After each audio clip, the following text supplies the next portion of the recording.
Hello, this is Brett Lonsdale from Lightning Tools, and I'm here with Rob Pratt, who's going to be presenting this afternoon's webinar on Microsoft Teams at the heart of Office 365. So, yeah, welcome Rob to the session, and welcome everybody who's attending. Looks like we've got a great turnout, so thank you for taking the time to join this webinar. Hopefully, you'll get a lot from this. I'm going to let Rob explain exactly what he's going to do, but before I hand over to Rob, just sort of let you know what's going to be happening during the webinar. So Rob is going to be doing the most of it. I think he's aware of that. So he's going to be doing most of the webinar. And then towards the end, I'm going to jump in as well and show a little bit about what Lightning Tools has been doing with some of the custom solutions. So one of the new announcements that is taking place just this week and next week, coming from Microsoft. This is at the SharePoint Conference North America in Las Vegas, and also Microsoft Build this week, is some of the work that Microsoft has been doing around the SharePoint framework, specifically the 1.8 version, and how you can actually add now client-side web parts, not just into a SharePoint page, but also into Microsoft Teams. So what I'll do very end, or everything that Rob is going to be showing you is out of the box Microsoft Teams and Office 365, but I'm going to also show you a couple of the solutions that we've built, so you can see how not just us, but also get a flavor for what other third parties and other ISVs can now do with Microsoft Teams, and not just SharePoint now. And if you do have any questions, there'll be plenty of time at the end of the webinar for questions. And what we'd like you to do is just simply raise your hand. Don't do that physically because we won't be able to see it. But if you can use the GoToWebinar software, there is the raise hand symbol if you want to familiarize yourself with that at some time during the webinar. Raise your hand and then I can come and unmute you. And if you can obviously make sure that you do have a working microphone and so on, if you are going to do that, that'd be great.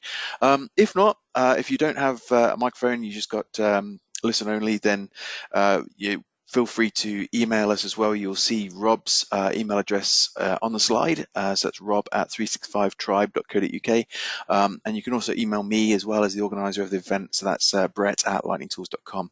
So any questions you can fire at us and we'll be happy to answer those. And at that point I'm going to hand over to Rob. So welcome Rob, over to you. Excellent, thanks for the introduction, Brett. So very briefly, just before we get started on all this exciting content that we've got for you today, just in case anyone's not met me before or heard of me before, my name's Rob Pratt, and I work as, I think my official title now is Head of Product Development at 365 Tribe. And what that really means is on a daily basis, I work with customers all over the world to help them understand Office 365 and make good use of it. So I don't sell licenses or anything like that. I literally work with customers that have already bought Office 365 and products that plug into Office 365. And I spend all of my time, along with my whole team here at 365 Tribe, helping people to make good use of those products. Hopefully, that means I'm a really good person today to be hosting this session. We'll prove that over the next hour. And I'm going to share with you lots of my experiences all around Teams. Thanks very much to Brett for inviting me to host or work with him today in this session. The idea of this session is to help you understand how Office 365 has been changing over the years, and now specifically how Teams has been repositioned to be very much what I now see as the heart of Office 365. If we were delivering this same session 3 or 4 years ago, we could do the same session, but we wouldn't really be talking about Teams because it didn't exist then. Instead, we'd probably be talking about SharePoint and how SharePoint is the heart of Office 365 and how to integrate with that. Okay, so this is very much kind of a modern, up-to-date take on these things. I've got a few slides just to give us some structure to the session. As well as the slides that I'm going to use today, we've also got quite a few live demonstrations. And as Brett said, if you do have questions, you can use the raise the hand button, and we'll take a few questions during the session as well. Right, let's jump into it and see what we've got in store. So before we actually go through and look at using integration within Teams, I just wanted to stop and take a moment to kind of thank Microsoft for what they've been doing recently around integration. So I've been working with Office 365 and SharePoint specifically for several years, and if we were doing a similar session to this several years ago, we'd kind of be needing to be developers to follow the session. We'd have to be kind of developers or quite advanced users to be able to do the things that we're about to talk about. Why did we need to be, quite advanced users to do things in the past? Well, integration did not used to be easy. It just did not used to be easy. So for example, to integrate a variety of products several years ago, Microsoft products, you needed to have either all of the latest products, so the latest version of SharePoint, the latest version of Exchange, and the latest version of SQL, and so on, all the latest stuff, which a lot of us didn't have. We had bits and pieces. Or we needed to have the same version of everything, so everything needs to be old, which again, a lot of us didn't have. So it would be quite common for us to see error messages like the one I've got on my screen there. This is just one of the many messages that used to upset me on a fairly regular basis with my customers several years ago. So here, for example, it says InfoPath 2010 or greater is required to use this feature. The good news is that wouldn't really happen nowadays, because when we're using Office 365, we're automatically getting updates. So when we're using things like SharePoint and SQL and Exchange Server and Outlook and all the other things that we're going to talk about in this session, actually, if we're consuming those as part of Office 365 and we're licensed that way, we're automatically getting the upgrades. So it's very unlikely that I'll take two products that should work together and I'll try and connect them and I'll get error messages. It's very unlikely for that to happen anymore. Fingers crossed. There's still a little bit of luck involved. What's more likely is I'll press a single button. For example, here I've got a button that I'll see in SharePoint. Automatically, it will then integrate with another product and it will just work. So literally over the past several years, this change has been happening from it being really difficult to integrate and it being a massive skill to be able to do it. Microsoft get things right, in-house developers get things right, to now it being pretty much any end user could press a button. The way it probably works now is it's almost so easy to integrate, we don't even realize we're doing it. We press a button, another product's connected to our product, and we don't even necessarily realize we've integrated. That's how easy it's becoming. Okay, so definitely thank you, Microsoft, for making our lives easier. Next thing we want to talk about then is, well, why is Teams going to be, for us today, the heart of Office 365? If we're going to be able to integrate between loads of products and it's going to be easy to do, why would we use Teams as our platform? I've made a short list here of just a few of the things that myself and the customers I work with love about Teams. And to be honest, this list could be several times longer, but there's just a short list here of why I would often use Teams as a starting point and then connect other things into it. So let's have a quick look. Let's a quick read through just in case there's anything that's not obvious. So quick start. What I mean by that is I can build a team within a few seconds. And not only can I build a team, any user within my organization can build a team. It's not a huge skill to do it. So quite often I'll work with people. I'll spend an hour to 2 hours with someone, and within that time they'll understand most of the things about how a team works and they're up and running. To be honest, people can blunder into it accidentally and still have a good outcome. It's kind of that easy nowadays. Security within Teams is really simple, much easier than security in something like SharePoint, for example. External user support. So this is now becoming the default for the whole of Office 365, more or less, but it's still not quite there. It's very, very easy to add a customer or a partner or just anyone outside of your organization into a team. I've got a team that I use almost every day, and I've got over 200 external customers. They're not all unique customers, 200 external users, so people outside of my business that collaborate with me through that team. For me to set that team up took about half an hour, including adding the users. So more than 200 people working with me in that team. Again, to do that several years ago, we would have had to jump through so many hoops and hurdles, and it would have been really painful. For me, just as a normal user, I was able to do that now. So external user support, fantastic. Email addresses and calendars. So we get the ability for people to email into Teams by default. We'll have a quick look at that today. We get integration with calendars, including the ability to invite people to meetings. So really useful core functionality. As part of that, we get instant messaging, video, audio, and screen sharing, all just within Teams. Loads of good reasons to love Teams there. We've got file storage provided by SharePoint. Teams are responsive and has a mobile app, so it's easy to consume. We'll talk about that a bit more later on. We have a fantastic search facility to find information within a team. So people could upload something into any of my teams today, not really tell me very precisely where they've put it, but I could still find that information very, very easily. Quite often, I'll work from home now. I'd probably say 4, sometimes 5 days a week I work from home just because of how this technology works. Now it enables me to do that. And several of my colleagues will do the same thing, and they'll be all over the country or all over the world some days. I don't need to say to them, hey, what have you worked on today? Can you show me it? I'll just jump into the team, I'll have a look around, or I'll do a search, or I'll use my notifications. And I always feel completely up to date with what my team are doing. And not just my immediate team, but basically the whole company or customers I'm working with. I never have that feeling where I think, oh, I must head into the office today because I really need to catch up with what's going on. Office 365 and Teams in particular gives me a lot of confidence that the information that's available to my colleagues and the information that they created today, I have access to as well. So it's not just my instinct, that's what I've seen. And so this week, I'm not going to go into the office at all. I just don't need to. Finally, just before we jump over to the integration piece, one of the things that I love about Teams, and this is having considered this for about 2 years now, is that Teams, to me, is just the right amount of customizable. Having been a SharePoint person for several years, I can pretty much categorically say that SharePoint is too customizable. When you go into SharePoint and you're building a site and you're making a page and you're using web parts and you're working with apps and you're using content types, generally there's too many options. It's just overwhelming for most people. If you're a SharePoint expert, it's probably fine.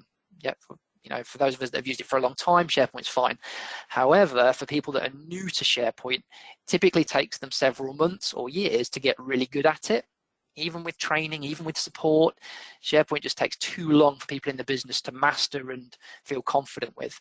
A lot of people, to be honest, never ever feel confident with SharePoint, even after several years.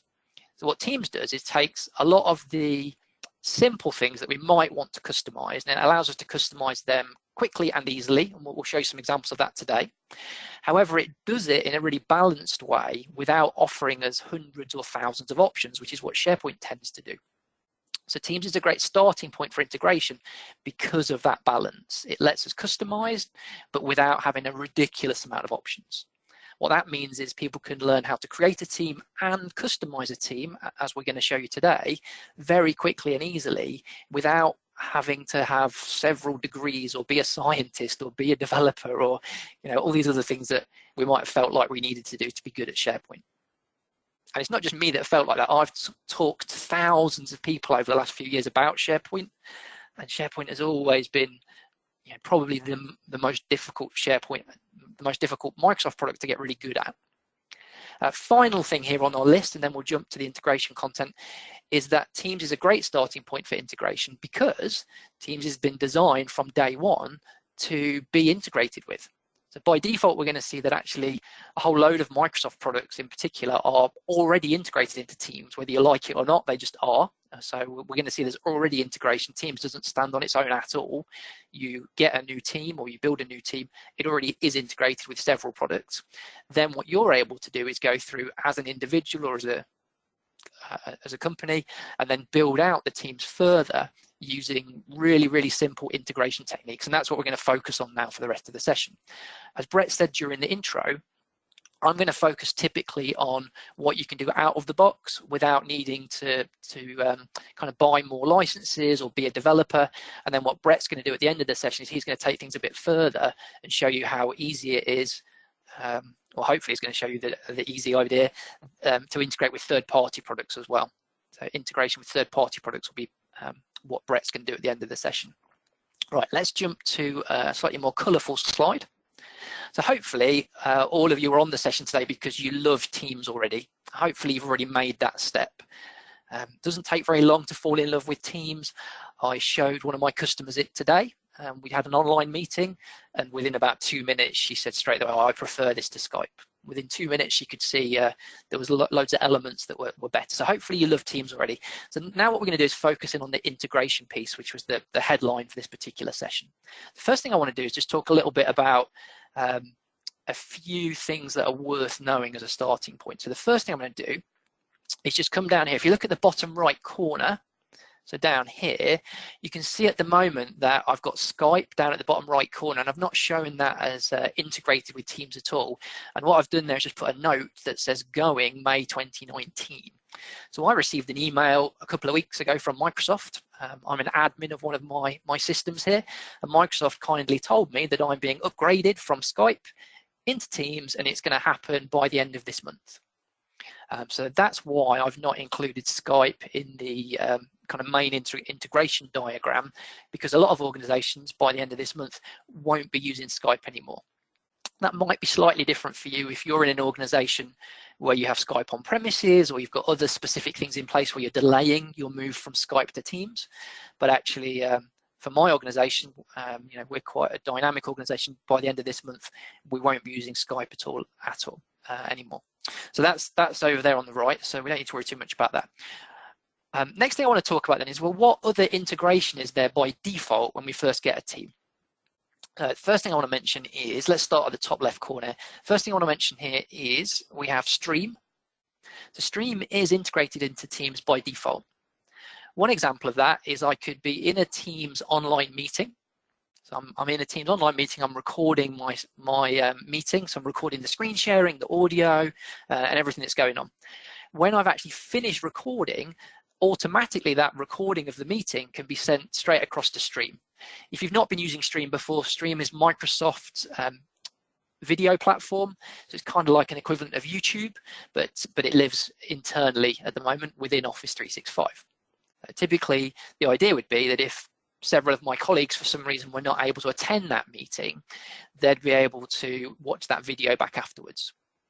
So that's a good example of something that's kind of there pretty much straight away. We don't have to do anything special. Not only can we use the Stream option to record meetings and store meetings, we actually could also go directly into Stream and we could upload videos that we've got already. So maybe we've downloaded a video from a training provider, for example, or a series of videos. I could download those videos, put them into Stream. I could then go into Teams and choose to view the videos from Teams. So that's why I've got, for most of these objects here, two-way arrows. So things can happen in Teams that pushes information, in this case videos, out to Stream, or I could be in Stream and then create a link to a video which I then see in Teams. So we can basically have the data flowing in both directions. We can initiate the process in Teams, or we could initiate the process in Stream. So that, if I tick that one off, so that one's already integrated. What else is already integrated? Well, if we go around to SharePoint up at the top there for a second, if I just mark SharePoint with its new S icon there, by default, when you get a team, you get a SharePoint site. So there's this integrated SharePoint site that you get with your new team. That SharePoint site is able to store files. It's a SharePoint site, it's bound to be able to do that. Also within there, you can create pages, in particular the shiny new site pages, rather than the old web part pages or the wiki pages that weren't quite so pretty. So one of the examples I'm going to show you today is if you want to have some really beautiful looking information that you're going to present to people in a team, you can actually create a page or a series of pages in a SharePoint site, and you can choose to view those within your team. I'm not going to do any demos quite yet. I'm going to just run around this clock here of all the different integration pieces. Then I'm going to switch over and do 5 demos back to back, if that's okay. So I will show you how we can create hopefully some beautiful pages within SharePoint, particularly using these modern site pages rather than the old web part pages or wiki pages, and we can consume those and use those within Teams. We can also edit our files, create new files, delete files. We can do co-authoring, and actually, again, that's just there by default. One of the things I'm going to do in my SharePoint demo, when I cut over to that in a moment, when we finish this slide, is I'm also going to show you that you can have additional SharePoint sites. So when you create a team, you get a SharePoint site, great, you can work with that, that's integrated.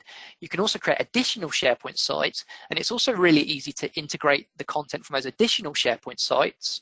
I'm going to show you 2 examples. I'm going to show you a page that we're going to bring from an additional SharePoint site and show that in a team. I'm also going to go in and customize a document library, including some columns and a view, using metadata, and I've got that kind of pre-built, so I'm going to go and show you that, and I'm going to integrate that and use that in Teams as well. So there's a little bit of a trick to that, but it's kind of easy when you know how. So we'll show you that. Let's get a few of these other easier ones ticked off of our to-do list so we don't run out of time. Next one we're going to talk about just briefly here is OneDrive. So it always used to be really annoying. It used to be really, really difficult to take information such as a document that was stored in my OneDrive and actually copy or move the files from my OneDrive into a team. So Microsoft made some really good progress on this. I think it was towards the end of last year. So it is now really, really easy to be in a team or a OneDrive and actually copy information between the two. So we already have this integration where I can, if I want to, create a file in my OneDrive, then really easily copy the file from my OneDrive into a team. So again, there's no real trick to that. It's just now possible. Kind of middle of last year, it was still really difficult to do. It was a pain. Now it's become very, very easy. And again, when we switch over to the demos, we'll go and take a look at some of those pieces. Just to the right, we've also got an example here on Outlook. So there's certain bits of Outlook that are integrated by default. And remember, all these that I'm green ticking are all integrated by default. There's buttons or menus, they are already integrated. So the sort of thing that's integrated by default, we have scheduled meetings. So if I schedule a meeting in Outlook, I can view that meeting in Teams. The sort of thing that Microsoft don't let me do at the minute, where it almost feels like Microsoft are deliberately preventing integration, is that they won't let me view my Outlook inbox at the moment from within Teams. So I have the feeling that's quite deliberate at the minute. They don't really want me to create emails and send emails anymore over in Outlook. They'd much prefer me to use conversations where possible within Teams. So the conversations piece is separate. So there's certain elements where it feels like Microsoft have been a little bit canny, a little bit clever, and deliberately not connecting those things up. It remains to be seen whether they'll change some of these things. I've seen quite a lot of people saying, please let us do this. Please let us view our inboxes more easily from within Teams. But actually, that would kind of defeat the purpose a little bit of Teams. If we're going to say Teams is the go-to place, and that's where you're going to hold your conversations and have your online meetings and so on, to then say, oh, however, there's a load of stuff you'll still do in Outlook. Just keep closing Teams and keep heading to Outlook. So I think there's certain bits where they're keeping them separate at the moment. One of the other pieces of integration that we have that's maybe a little bit less obvious between Outlook and Teams is the ability for us to send an email into a team. And again, we'll show you that in a moment. So it's very, very easy by default to send an email into a team. So that can be really useful. You can have a series of customers externally. You can give them an email address that you provide, and when they send an email to that email address, rather than it coming to an individual or a group of people within the business, the email can be directed straight into a channel within one of your teams. So again, that integration there, that kind of mailbox and Outlook piece is already there in Teams, so there's no trick to it. So what we're seeing is, initially, there's a lot of things that Teams is doing already. So let's just finish off briefly the things that it does already, then we'll get on to the bits that we have to integrate. So taking notes over on the left, we can tick that with a green tick. So you can have a OneNote file stored within Microsoft Teams. It actually lives in the SharePoint site behind the scenes within Microsoft Teams. And again, it's there already. So you can actually create OneNote files, collaborate on OneNote files, share OneNote files, and so on. That functionality is provided by SharePoint, which is already there by default. And again, we can go and take a look at that. The only other one that's there by default from my shortlist at the moment is tasks. So down here on the bottom right, we've got tasks, which actually is a planner, Microsoft Planner. Again, by default, we get a planner. It's very easy for us to just add one of those in. If you've not worked with Planner before, Planner is all about assigning tasks to a series of people, tracking those tasks, getting them completed on time. So if you're interested in project management and you've not played with Planner before, it's a really great place to be. So what that leaves us then with is a series of other items that pretty much are not integrated by default, and you have to do a bit more work to integrate them. So I'm just going to go through briefly and talk about these, then we'll switch over to the demos and show you a whole load of these working. So maybe if we pick on an easy one first, over at the top right-hand corner here, if I maybe just go for a blue tick this time. So Microsoft Forms, fantastic product. If you want to create simple surveys or quizzes, when you go into a new team, you'll find that by default, there's no surveys or quizzes. The Microsoft Forms is not there. So what you need to do is head specifically into Forms to begin with and go and build a survey or a quiz. The difference, by the way, between a survey or a quiz, a survey, basically you're asking people a series of questions, but you're not really giving them a pass or a fail. With a survey, it's just a series of questions and you collect the information. So that's great just for feedback. There's no pass or fail, it's just feedback. A quiz is great for assessments. For example, a good friend of mine that I was on the phone to earlier on, one of the things he's thinking about putting Microsoft Forms in place for is he works in an industry where they have a lot of health and safety regulations, and he needs to make sure that his colleagues who he's managing are always up to date with the latest health and safety regulations in their industry. So one way he can do that is if he makes a simple quiz that he issues maybe at the end of each month, and that quiz basically tests them on those standards. The reason it's a quiz rather than a survey is because it will actually give them a score at the end. So he could say, right, you're not going to visit any customers until you get 100% in this quiz, or 20 out of 20 in this quiz. So the quiz gives him a really, really simple way of creating something that can have a pass or a fail or a score at the end of it that he can administer and he can create. How long would it take for him to build a quiz? Probably about 10 minutes flat. It's so quick for him to do, and he's not a IT guru. He's a health and safety person, but he looked at it and said, yeah, this will work. It's a really simple solution for him. So we are going to look at a few different ways of adding in Microsoft Forms. So if you are interested in surveys or quizzes, Microsoft Forms will be the one to look out for when we start doing that demo. Other pieces that we have to integrate over on the bottom right, if I put a blue tick on this one, so Power BI. Power BI is a fantastic reporting tool, which is this yellow icon down at the bottom left, which is like a little chart. Power BI is all about reporting. If you've not been using Power BI before, just a quick heads up, the idea of Power BI is that I might have a database full of information. So that database could be something really crude, like a spreadsheet that I've got in my OneDrive, or it could be something quite sophisticated, like SQL stored by Microsoft in Azure.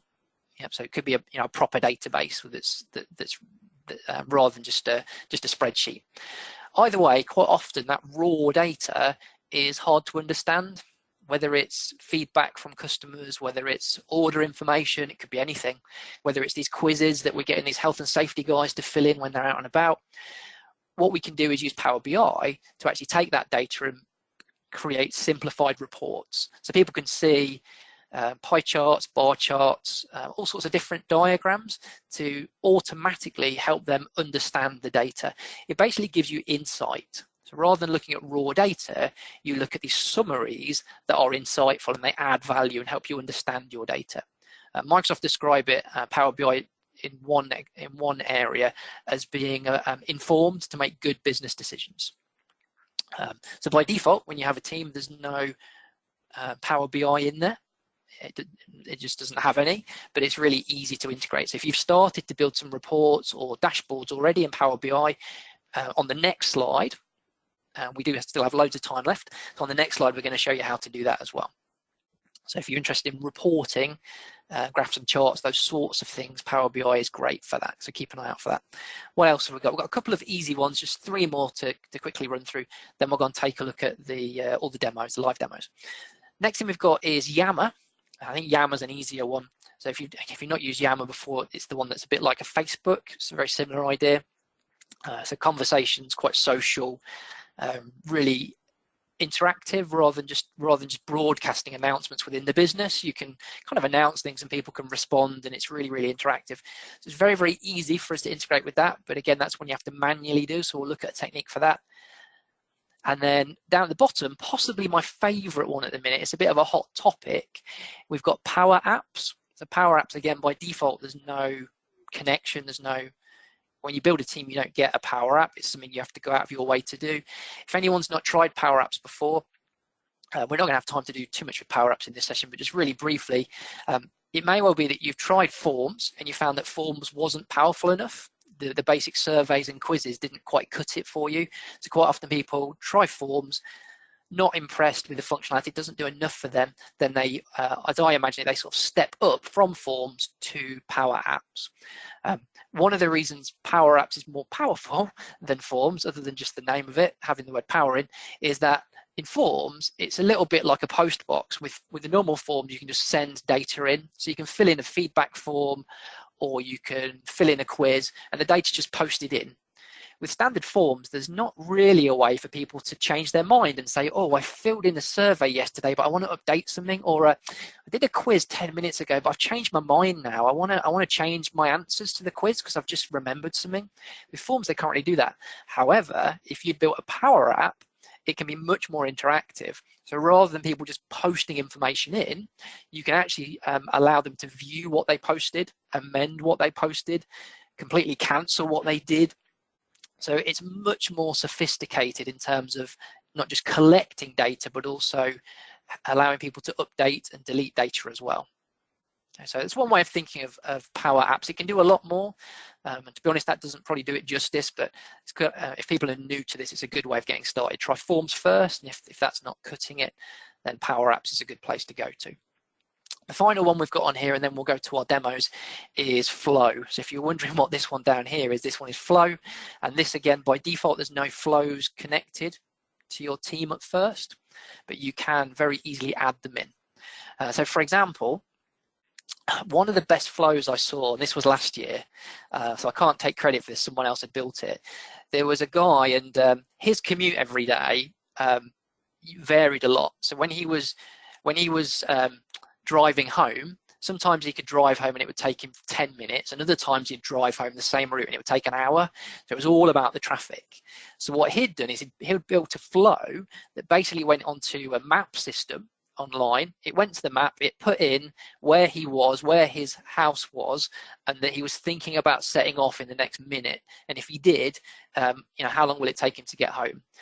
And what he found was he was able to build a flow that was able to message him back, and he basically put in what time roughly he wanted to leave work.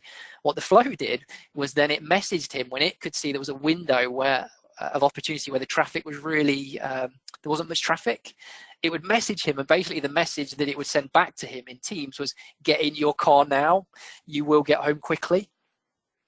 What was kind of cool about that was that wasn't a service that I've ever seen. On your phone, you've got services to help you find cheap fuel, you've got services to help you find a girlfriend or a wife, you've got services for everything. But it was an interesting idea. He built his own service effectively to tell him what was a good time to head for home that was going to get him home on time. So that was an extreme example, but you can use flows to do all sorts of things. Typically, I tend to think of flows as things that happen behind the scenes.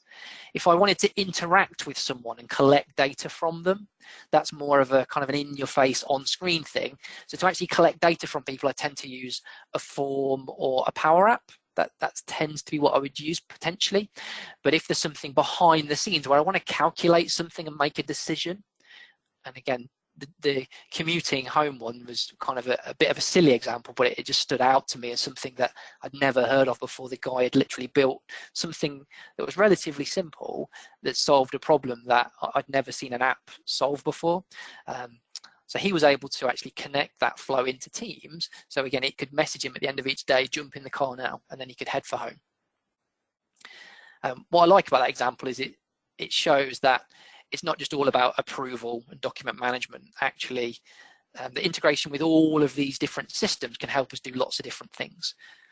Also, by no means is this slide here including everything that we can integrate with. These are just a few of the headlines for me.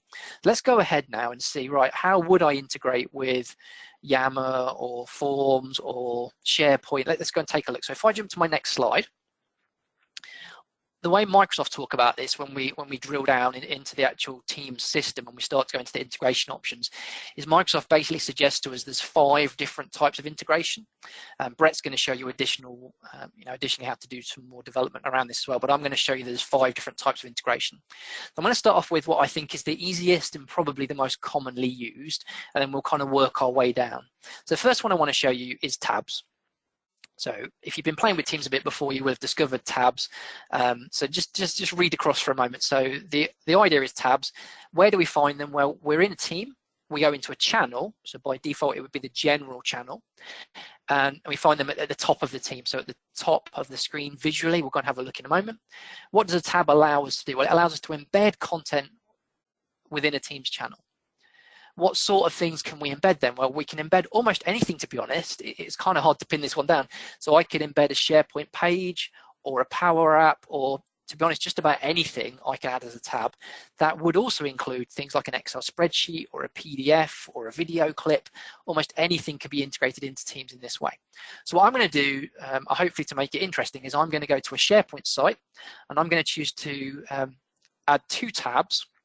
One is going to be a page and one is going to be a customized document library. Just to up the stakes a little bit on this, to hopefully make it more interesting, the site that I've got here is just a pure SharePoint site. So if I switch over, there you go, you can see that now. So this SharePoint site is not the underlying SharePoint site that comes by default with Teams. This is a standalone SharePoint site that I've created completely independently of my team. I could integrate with this site. So let's go and see to begin with what would be my first kind of instinct if I wanted to include some content from that site over here in Teams. To save a little bit of time in the session today, what I've done is I've gone in and pre-built a team already. So up at the top left corner of the screen here, I've already built a team. The team is called Learning and Development, and I have one channel. So if you weren't familiar with Teams and you didn't know what I meant by channels before, it's this thing here where it says General. That's my channel. So I'm in a team, I'm in a channel. Over here at the top of the screen are my tabs. So this is the bit that I referred to when I talked about tabs. So we have conversations, files, and wiki. Great, they're not really our extra integration. What I want to show you today is that I can choose to add a tab. And this is my first point of integration. I think in here, there's kind of a chance that you could kind of go wrong. So let me just spell it out for you, that there's actually 3 choices that are interesting. So the 2 choices that would hopefully leap out at you if you're a SharePoint person are the 2 that specifically say SharePoint. So I could connect to SharePoint. So actually a SharePoint site is what it's offering me. Or I could connect specifically to a document library, which is what this one up here that says document ... is showing.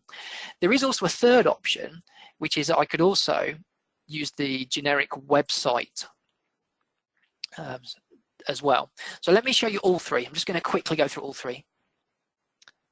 So just to confirm, I'm going add a tab. And to begin with, I'm going to go document library. So one of the cool things about this that's really nice is that I could show a document library from another site. So for example, I could come into here, and in fact, let's do it. I'm going to grab the URL, the web address of my SharePoint site. I'm going to paste that into here and choose go. And it says, yeah, I've recognized your learning and development sites, happy with that. And it says, what do I want to connect to? So because it was specifically for libraries, it offers me my document libraries. And I only have one in this demo site, just to keep things simple for today. So I'm going to select that and go next. It's called document library. I'm happy with that for now, and save. So we're integrated. So this is a completely standalone SharePoint site. This is not the SharePoint site that I actually got with the team. I've been able to that quickly and that easily integrate with it. One thing to watch out for, though, is the reason that I can get into that SharePoint site is because I've specifically been given access to it. What I'd need to do is make sure that other people that are also coming into this team would also have access to that SharePoint site. So we need to be a little bit careful. Right, let's try the other 2 options because we've not got much time. So I'm going to go plus, and I'm also going to choose SharePoint this time. And let's go and take a look. So straight away, this one, to be honest, is a bit disappointing. All this is letting me do is actually pick up on pages or lists that are in the current site. So I don't really want to do that. I don't really care about that. What I want to do is pick up on, let's go over to the left here in my, my standalone SharePoint site that's not part of my team. I've got a page that I've created here. So this is my Evie and dog page, so exciting stuff I've got going on. This is my life at the moment. So I'm going to copy the address of this page, head back to my team. I'm going to choose to add, and I'm going to choose this time the generic website option. And here I'm going to call this SharePoint page, and I'm going to paste the address into there. And just save. Basically, I'm just clicking through save to confirm. So how amazing is that? So that now means I could be in a team, or thousands of my users could be in a team. They can come in, they can be doing their conversations, their files, their whatever, and then I can have a page of information that at the minute only lived in SharePoint. But rather than telling them, oh, drop out of your team, head over to this other SharePoint site, go into this particular area, click onto this, they can just click at the top and they can see that SharePoint page embedded within here. What also is great is that it's completely interactive. So it's not a case of, oh, it's kind of read only and I can't really work on it. I can come in and the really nice functionality that I get in that SharePoint page, if I was in the site specifically, is still available to me. So really, really good.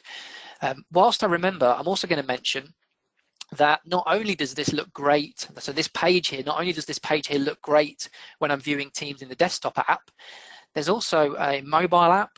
So we don't have time to show you it today, but I want to definitely mention it now, and I'll mention it at the end of the session again. If you've not tried it before, download the Teams mobile app for your phone, for example, or your other touch devices. And I've been using this, and I honestly think sometimes these pages, these SharePoint pages embedded within Teams, look even better on my phone through the mobile app than they do here on my laptop. So I never ever thought I'd be saying that, but the mobile app just gives me such a great viewing experience. For no effort, just because SharePoint is so good at responsiveness. So by using the SharePoint pages within Teams, I'm gathering up all the best bits of SharePoint and the best bits of Teams and the best bits of mobile app. So when someone then consumes all of this through the mobile app on their phone, they get a really, really world-class experience. Yeah, even if I had all the money in the world and all the developers in the world, honestly don't see how I could make that look better. Right, let's go back to our slides. So I could continue to add more and more tabs. So what I'm going to do just before we move on from tabs is I just want to go back into that window once more. So I'm going to go plus. I'm not actually going to add in a customized SharePoint document library. I can tell you basically I'd use the same technique. So if I'd gone in and created a document library, added columns, created a view, I'll have a screenshot of it later. I'll show you as we get towards the end of the session. I go and copy the address of that customized SharePoint library, that view, and I put that in as a website, and that works as well. So if at the moment you've just been using the other options, which were fine, the SharePoint document library and just the SharePoint pages in the current site, this website one here I think is the key to actually going a bit further with it. And I've been using this in, I don't know, I've got about 15 teams that all have SharePoint pages linked in this way, and it works really, really well. I've got, again, over 200 people that are consuming all sorts of content that I've put into pages via Teams, and it's working really well. So it's not only an idea, we've been using this for about 7 or 8 months now, and it's working really well with external people as well. Right, let's go back. Right, what else have we got? So we've got 4 other methods. So I would say these are a bit less commonly used, but I think they're equally useful. So we'll go through all 4 of them as well. Connectors. This is so cool. I don't know if it's because I'm lazy, and I am definitely lazy, or because I'm a busy person, and maybe it's the same thing, but I love connectors. So let me tell you why. One of the things that I do at the minute in my job is I keep track of a couple of different websites, public-facing websites. So one of the things that we're interested in with these public-facing websites is how many people visit those websites each day.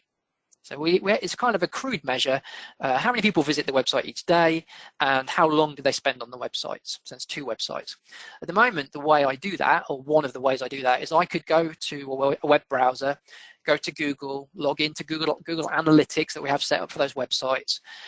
I log in with my username and password, which is different to my Office 365 username and password.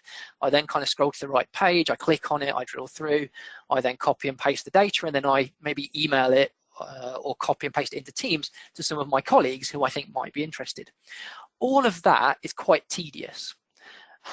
Don't get me wrong, the first day you set up Google Analytics, the next morning you'll be there logged in, all excited to see it. But you know, day 20, day 50, day 70, you just don't care so much, but you still need to be doing it. So what we can do with a connector is Teams, on our behalf, can go to Google Analytics, it can log in for me, it can grab a report, and it can bring that information for me into the team. How does it look? I have a little example here. So this is one from the other day, from one of the pages when it was new, or one of the sites when it was new. So in here it tells me there's 23 new users. What else have we got in there? 19 new users directly. So that information, I normally would have had to spend 10 minutes of my own time going out of my way, logging in with a password that I can never remember, blah, blah, blah. All those annoying things about using computers. I don't have to anymore. Each day, it takes this and it puts it into a team where not only I can see it, but the other people that might possibly ever be interested in it can see it. So that should also mean not only do I not have to remember the username and password and remember to log in, it also means that people should never ask me, hey, Rob, how are the websites doing in terms of visitors? That question is answered for eternity. So I don't know if that makes me lazy because I don't want to answer those boring questions again and again. But I think it definitely makes me clever for setting this up to avoid those things. And Google Analytics is just one example. So I'm going to go and just show you how I plug those in. It's actually really, really easy to do. So the way it works is over here on the left. So this is one way of doing it, is I've got these 3 dots. So I'm in Teams, I go to the 3 dots. Microsoft have rejigged some of this a little while ago. So now, as it stands, you go 3 dots and you go more apps. 3 dots, more apps. Over on the left here, things are categorized kind of on those headings that I'm talking through. So tabs is there, which kind of has everything in, and then connectors is here. So if I specifically look at connectors, and there's loads of them. So Yammer, for example, it could go to Yammer, look specifically for something on my behalf, and then bring a summary of it back. Depending on what you're doing, if you're a developer, the GitHub ones might be interesting. If you're really into social, knowing that things like Facebook and Twitter are in there might be exciting. If you do help desk stuff, it might be that. Things like Zendesk might be interesting to you. So there is a massive, massive choice. There is a search box, by the way. So, when you come into here and you think, oh, I just want to see anything that's Facebook related. Don't necessarily worry about going through the categories and working out, oh, do I need a tab or a bot or a connector? What I tend to do is just be in the all area and then just go search against the thing you're interested in. And then if the things you want to connect to are available, you can click on them. And at that point, it'll tell you whether it's going to be a bot or a tab or a connector or a whatever. Some things you can connect to in several ways. So Flow, for example, when you click on Flow, it'll say, well, how do you want to connect to it? Should it be a tab? Should it be a connector? And it'll give you a series of choices. So I'm not going to go all the way with this, but I will just a little bit further. So I'm going to go Google. I'm going to go to Google Analytics. All I want to show you is just how easy it would be to set up. So if I pretend that I want to add it to somewhere, so let's say I want to add this to learning and development. It's already added. So in here, it's already added. All it would do when I go install normally is basically it's going to prompt me for a few questions. It's going to ask me for my username and password. It's going to ask me for things like how frequently do I want it to get the Google data and bring it? Should it be every day or every week or every month? It already knows all the other details. As long as I give it my Google username and password, it will then do that on my behalf. It's really, really easy to use. Really, really good. So that saves me a bit of time every day. That's time I get to hopefully work on other things that I find more interesting. Right, let's get these other 3 done. So next one we've got then is a bot. So this is going to, a bot typically is going to be used in the conversations window. So either my private conversations window or a conversations window within a team that I'm part of. And it's going to let me find and share information. So I've got one example I'm going to show you here, which is Who, but actually this can be used with all sorts of other systems as well. So let's go and have a look. So I'm going to go ... more apps, and I'm going to go bots. So I know there's a whole variety in here, but there's one down here somewhere. If I can't see it quickly, I'm going to, there it is, right at the bottom. So there's one called Who. I'm going to use the Who one because it's a Microsoft one, so we know that everyone will have it, rather than picking one of the other product-specific ones. So let's use this Who.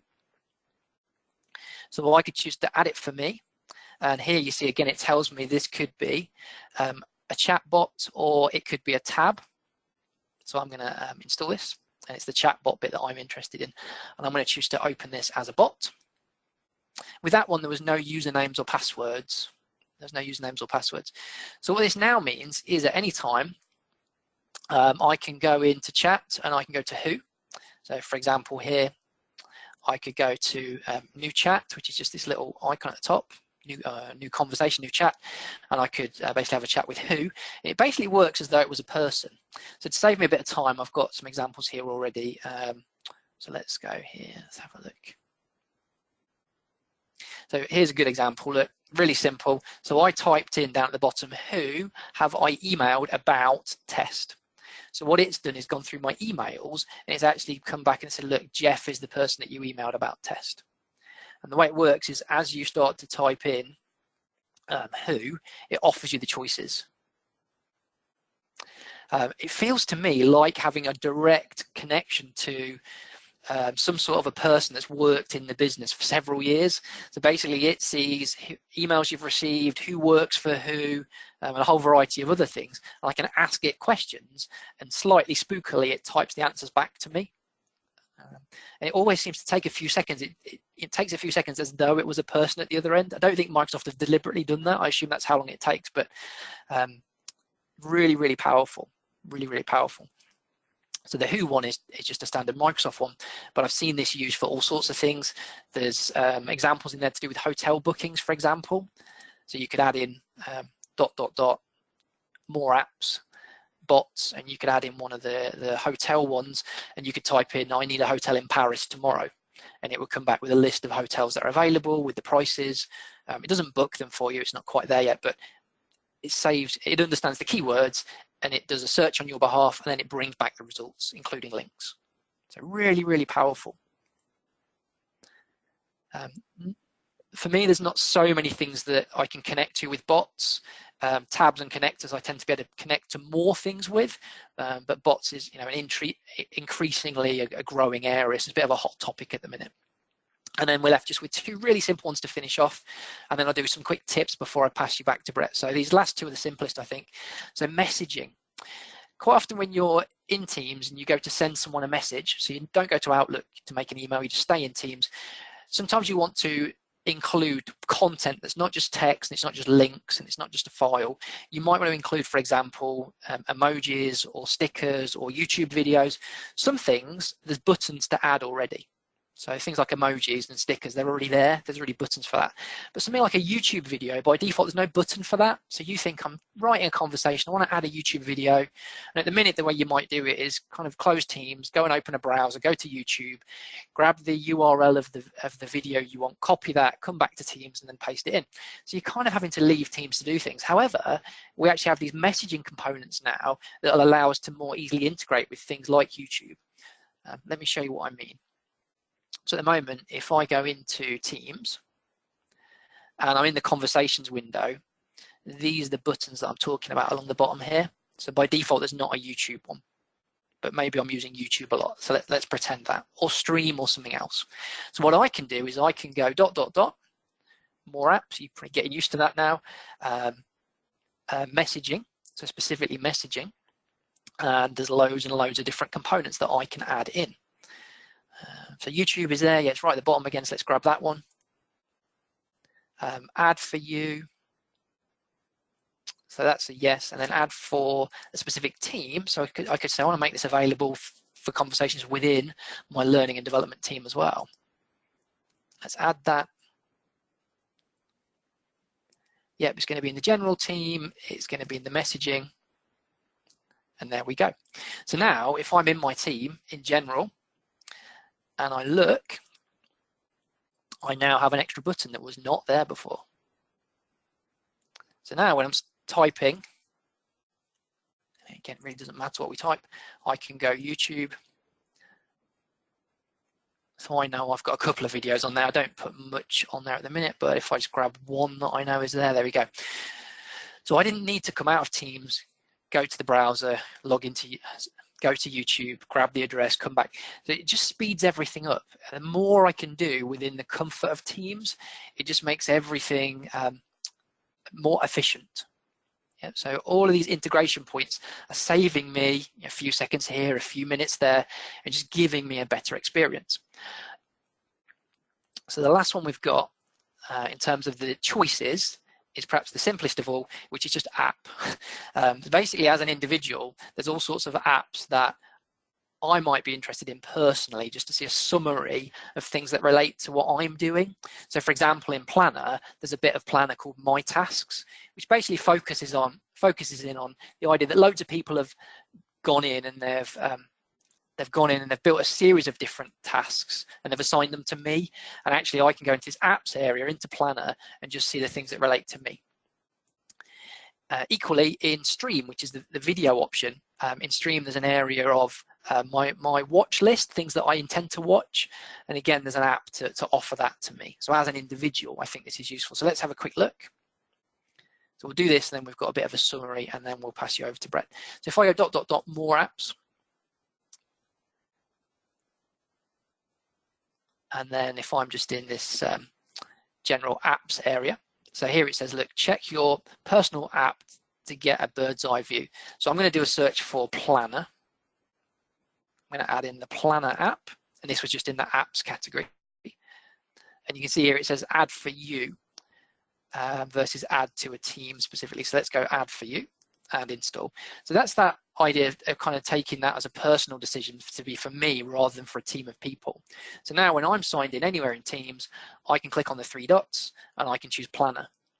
And what it will typically do with these apps is it will focus in on the things that relate to me.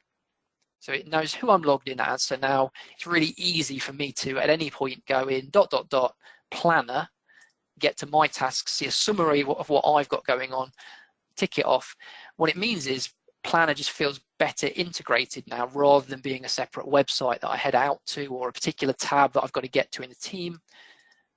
So that idea of working as an individual I think is really nice. Okay. Right, I've got one more slide I want to specifically show you, and then hopefully Brett did say before we started he didn't mind if I overran slightly, so hopefully he still feels the same way. So I've got one more slide, and then we'll hand over to Brett. So this one I've covered most of already. I made this slide to make sure that I didn't forget to tell you any of the good bits because I get a bit carried away in the sessions. So from top to bottom, really quickly, beware of licensing costs. Some of the things that we've talked about are free, so that's fine. Things like the OneDrive and the SharePoint sites, they're part of most licenses. However, certain elements of things like PowerApps, Power BI and Stream, for example, just to name 3, cost more. So be a little bit careful if you're looking at integrating a series of things in Teams to build a solution to use within your project teams or your business. Do your due diligence. Talk to people that know that have done it before, or that deal with things like licensing as well, so that you don't put things into place and then find out a few months later that actually it's going to start costing you a lot of money. So some of the Microsoft things cost money depending on which specific functionality you use, so be careful with that.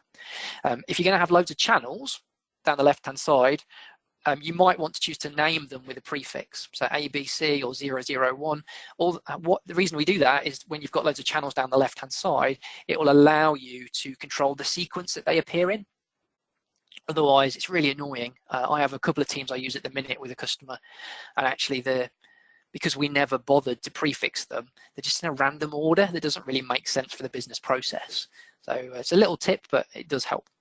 Zooming, there's a bit of an ongoing issue at the minute with zooming in Teams. So you can use Control and plus and Control and minus to zoom in and zoom out, great.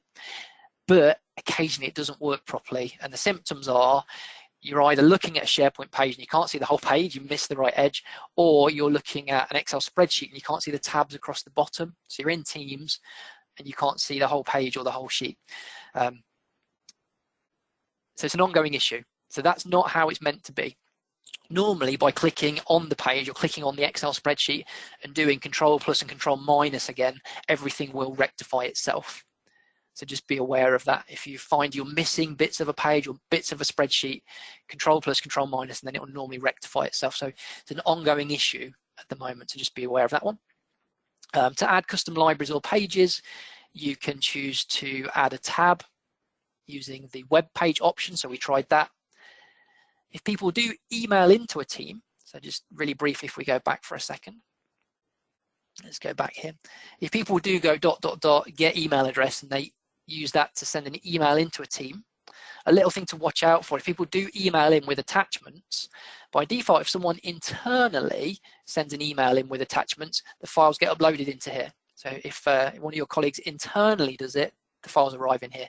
However, if someone external emails into here, the files do not arrive in here, and you need to choose to put them there specifically. So just a little quirk depending on whether it's internal or external people that are emailing in. So just to be aware of. Guest users, if you try and add an external person that has special characters in their name, such as O'Neill, who I came across just before Christmas, this particular example, it won't let you do it. It'll say, no, they're not a valid person. If you go and add them into SharePoint first or anywhere else first, it will let you do it. Then you can add them into a team. So anyone with a special character in their email address, which is surprisingly common actually, don't add them into Teams first, it won't work. Add them in as an external user to SharePoint or in Azure AD, then you can add them into Teams afterwards. That was official Microsoft support response in the end, that one. Make sure you test everything in the browser, desktop and mobile. I would expect everything to work everywhere, but before you build a huge system and roll it out to hundreds of your employees, test everything as always. So maybe if you're building in the Teams desktop app, make sure you also test in the browser and mobile as well. Also, if you're using the save as template option within Teams, make sure you test that as well. Because I've found, for example, if you build a team, save as a template, and then use that to build another team, it doesn't bring everything across. For example, I've found a lot of my tabs don't work. So tabs with links to external SharePoint sites don't work. So before you say to someone, oh, I can build that in 2 days, yeah, I'll use the template option, test it. There's certain things that when you save as a template, well, last time I tried it, which wasn't very long ago, doesn't work reliably. Try and use where possible the modern systems, so avoiding now InfoPath, SharePoint Designer, Workflow 2010 and Workflow 2013, just to name a few. There's a lot of these technologies that Microsoft are no longer updating and eventually will stop supporting for a lot of them. So we do have a lot of modern choices now with Flow, PowerApps, Power BI, Teams. So even those of us that are really familiar with the old technologies, we need to kind of deliberately draw a line and stop using them for new projects and start using the latest technology. And overall, we should just keep it simple. So if we can just use a team and the team provides us with everything we need, don't bother making another SharePoint site and don't bother making a form and don't bother making a Power App. You don't need to. The teams standalone do a heck of a lot already. It's only when I need some extra functionality that I then integrate with all these other things. So just as I hand over to Brett then, and I'll get Brett to the screen sharing in a second. So just to confirm, the reason that I was hosting the session today is that I work at 365 Tribe. Basically, we are Office 365 adoption specialists. So for example, this conversation I've just had with you today would be pretty typical of the sort of thing we'd talk to all of our customers about. We love Office 365. We basically help customers embrace the modern workplace. So if you have an interest personally or as a company in helping your business get really good at working with Office 365, not just integration, then reach out to me after the session, and yeah, we'd really look forward to working with a lot of you. Thank you. Right, Brett, I overran by a few minutes. How are you doing? Are you upset with me? You okay? Absolutely great. Yeah, fantastic. Thank you very much, Rob. Thank you. So yeah, no, you perfect delivery. I think that's opened a lot of eyes to what can be done with Microsoft Teams, and there's a few tips in there that I picked up on as well that I wasn't aware of. So this is absolutely fantastic. So yeah, thanks very much, Rob. I'm going to just take a few minutes to show you the sort of thing that we've been doing with some of our products as well, so we can integrate those also into Microsoft Teams. And yeah, then we'll open up for Q&A as well. So I'm just going to go through and share my screen right now. So just bear with me whilst I do that. Okay, so yeah, what we have here in Microsoft Teams, I've taken the time to just go through and add a couple of tabs already. And those of you that are on the call may already be familiar with a couple of our products around Microsoft SharePoint, and that is one of them, the Lightning Conductor, which is a content aggregation tool. So you can roll up from SharePoint lists and SharePoint libraries, you can roll up that content within those lists and libraries across different sites and different site collections and so on. And also take the time to build in conditional formatting, and that can be with icons and data bars, as well as foreground and background colors and things like that, which we'll have a look at in just a moment. We've also got the data viewer, which has come on leaps and bounds in SharePoint Online. It's not just about building a data grid anymore. We can also go through and build different types of charts as well, not just on SharePoint content, but also on external content, which may be accessible through business connectivity services, or also through things like OData and things like that as well. Even SQL Azure databases are in the mix. And I've also got another tool here, which is our Social Squared discussion forums. And as Rob pointed out, there is a chat feature. You've got conversations in Microsoft Teams. You've also got the ability to add Yammer into Microsoft Teams as well. But sometimes instant messaging and a continual feed of messages is not what you're after. What Social Squared provides you with is a discussion forum. So you can actually go through and define different forum groups within the page within Teams, and each of those forum groups can be there for people to post questions and obtain answers and so on. And the difference really is that it is structured as a forum as opposed to this continual feed of information. So it's a great knowledge base for obtaining some of the answers to questions that your employees or peers may have, and rather than sending emails to each other, they can go through and post or look at their questions within Social Squared.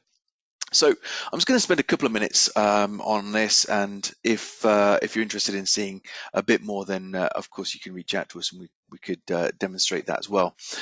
So these products, just a bit from Microsoft, these products are actually built under the SharePoint Framework 1.8, and just yesterday 1.82 was announced, and that fixed a few of the bugs that sort of crept in with the 1.8 version of the framework. But really, one of the main things about version 1.8 of the SharePoint framework was so that you could go through and also you could also go through and add these products to Microsoft Teams. So let's have a look at it. I'm just going to go into the settings of the Lightning Conductor and click onto Configure here. And very, very quickly, I'm just going to go through and aggregate some tasks.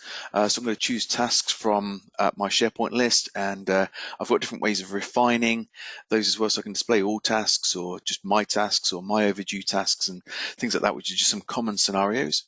And I can choose where I want that content to come from. So I can even choose the current tenant if I like. So this will bring all of the tasks security trimmed into one view, into my Microsoft Teams, so I can keep an eye on all of the different tasks that people are doing throughout the organization. And I can display that either in a grid view or also in a calendar view. Now, there is also an advanced mode that you can go into. That advanced mode allows us to use be selective about which task lists I want to include, or which document libraries I want to aggregate from. I can also be specific based on content type, a number of other things. It also includes the ability to aggregate through Microsoft Graph now as well. So you can actually go and get things like planner tasks and get information out of Teams as well, or through Active Directory, and display that content. So I'm just going to go for a simple grid view, hit save, and in just a moment we'll have all the tasks that are available inside this tenant, and I can start to highlight that content however I want to highlight it. So straight away you can see we've got some columns there which we defined initially, but you can actually go through and add additional columns if you want to. So notice here that I can show a column, and this shows me all of the different columns that are available to just task lists. So if I wanted to also include the start date, then I can click on the start date, and that will be included as a column in my view here. But equally, we can also go through and apply formatting so that this content really stands out. And some of that formatting has already been done on the due date. So any overdue tasks are shown in red. But let's just start off with a few little simple things like the percentage complete here. What I'm going to do is actually go into the formatting, and I'm just going to display, rather than the percentage complete showing as a percentage, I'm going to go in and display that as data bars. So now we get a good indication of which of these tasks are in progress, which ones are complete, and so on. We can do things like add KPIs or whatever to some of the columns as well. So again, I could go to the column formatting, anything that's maybe high priority, we might want to display a icon next to that. So I'm going to choose an icon. So I'll choose a custom color for my icon and save that. And I just want the I want the icon and the value, so I'll save this, and notice here that now high priority tasks are going to stand out inside my view. So we can build views like that, and you can actually have multiple views as well. So I could clone this view. I could show this as being tasks, and also I could have tasks displayed in a calendar or in a Gantt chart and things like that as different views that the user can go through and select. So that's the type of thing that the Lightning Connector can do. So you can actually, rather than just display a single list inside Teams, you can display an aggregated list inside Teams that can be rolling up content from hub sites, associated sites, across site collections, and also obviously anywhere inside the tenant. The next product I'm going to show you is the data viewer, and the data viewer is also a really powerful tool. We can go into the settings here. We can configure that, and we can configure it to bring data in from several different data sources. We can bring data in from a single SharePoint list, but I could also go through and connect to things like business connectivity services. So that opens it up to all sorts of different data sources, different line of business systems that you might have throughout your organization. We can go and query a SQL database that's stored inside SQL Azure. I can also go through and connect to an OData service and so on, which is what I'm going to do here to build a very simple or a grids view or a chart view. I'll show you a chart. So I'm going to use this service here, which is just simply going to bring back some data from the sample Northwind database, and we'll drop that in as the data source service URL. And you'll notice here that I can now go and bring back data from that OData service. So if I wanted to do something fairly straightforward, I've got the summary of sales by years or by quarters or something like that. When I go to the columns tab, I can then select which columns I want to see. So I can choose those, and then on the display tab, I can preview that data as a chart. Now that chart can be, this one is just a single series, but I can customize every single element of that chart, which I'll show you in a moment. And we can either show it like this, or we can also show it as a pie chart or a donut chart, and so on as well. So that's connecting to an OData service, but let me just change that to a list where I can demonstrate to you a multi-series chart. So what I'm going to do here is just find the site that I want to work with, and in here we've got a list called sales. And in there, inside that list, I've got the sales, cost of sales, profit, and month that I want to choose from. I've got the ability to add calculator columns as well, and things like that. Now on the display tab, this is where I can really start to build a powerful multi-series chart. So I'm working with a combo chart. It's currently showing each of those series as a line. We've got some default colors in there which I want to change. I don't know where that color green came from. It's fairly random. But what I want to show here is actually that first one as a bar, and let's, for goodness sake, change that color. So I'll go with a nice Lightning Tools blue there. There we go, and save that. So we've got the blue bar chart here. I want to show months as the headers for that. The cost of sales, we perhaps want the ghastly green for this one, so it really stands out. So let's go and choose a nice color green there, and I can set the line width and bits and pieces like that. So that's showing, and then the profit, I want to go through and show that as an area chart. So we'll choose a color for the area, maybe orange, and we've got that showing as an opaque area chart on the page as well. So I can go through and save this, and we've straight away got a chart that is showing data coming from a back-end system with inside Microsoft Teams. So you can keep an eye on your revenue, sales, or whatever it might be, information from your CRM system, and so on. And like I say, that can be displayed as a grid view or also a chart, depending on how you want that to appear. The other one that I'm going to show you here as well is actually the Social Square tool. So Social Squared is the discussion forum product. And there's just a few forum groups that I've defined. So this can be used for a number of reasons. It can be used as a catalyst to drive ideas inside your organization. It can just be a general chat, which also helps with adoption and things like that of SharePoint. So people aren't just emailing each other in Outlook. They're going and engaging with each other, and that really helps to bring remote workers also into SharePoint as well. So they're starting to engage more. But each of these forum groups I've defined, there's some of the different Microsoft technologies that we've been talking about today, and it could be used as a sort of question answer thing to gain a better understanding of how to use these tools. So if you didn't understand maybe how to create a Teams channel or how to add one of these tabs, or what does the bot do, or something like that, you can actually go and post the questions and receive an answer from your colleagues, and they can answer it when they feel it's appropriate to answer it, rather than sending them an email and sort of hovering over that inbox waiting for their answer. So there's a few different topics that have been created inside this forum. If I wanted to add a new topic, I can basically click on to add new topic, give it a subject. So how do I start Word or something like that? We could type in there, and notice when I jump into that rich text area that I've got lots of different options available to me. I can use emojis, I can use highlighters and things. So let me just copy paste some text, save multitasking. Oh, okay, I'm gonna have to multitask. We'll just enter a bit of text there, and notice how I can highlight some of that text. I can choose the color of the highlighter pen and bits and pieces like this. So that allows me to create a post, and then others can read that post and they can start to reply to it. So you'll notice here we've got the reply button, so they can type their reply that's going to benefit everybody. We can also vote up or down, we can like, we can rate, so we can get all the feedback that way. If somebody was very specific, they told me exactly how I start Word and that worked for me, what I can do as the original poster is also show that as being answered.